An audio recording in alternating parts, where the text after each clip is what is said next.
Sheikh Imran Hussain, he's one of the most prolific Muslim scholars of our time, and he said in one of his lectures that Islam will one day become the absolute truth, meaning that the people of the world will come to realize that the teachings of Islam are the absolute, are the complete truth.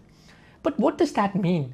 Will the Jews and Hindus and Christians and everyone else, will they wake up one day, feel great about Islam, and then run to their local mosques or immigrate to Mecca to convert to Islam? That's never going to happen, ever.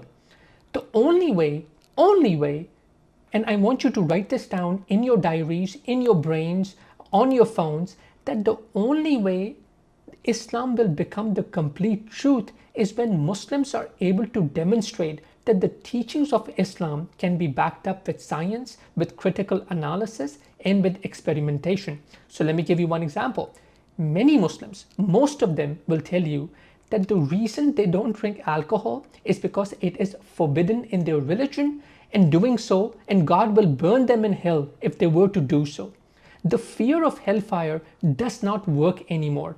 According to Pew Research Center, a significant number of young people do not believe in hell as a real place, but see it as a psychological and metaphorical concept. The real reason I believe the Quran prohibits the use of alcohol, and has been doing so ever since the verse was revealed on Prophet Muhammad, peace be upon him, back in 625 Anno Domini, is because any amount of alcohol has the potential to tremendously damage your body and your brain. Already there's a lot of science that high consumption of alcohol is linked with major diseases. But now some scientists, some doctors are saying that any amount of alcohol is not good for us. As a physician and scientist, here is exactly how much alcohol I would consider good for you.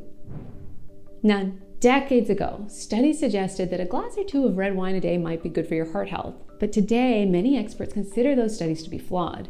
We now know that wine doesn't help you live longer, and in fact, because alcohol is a carcinogen, people who drink more often are dying more often from cancer, including colon and breast cancer.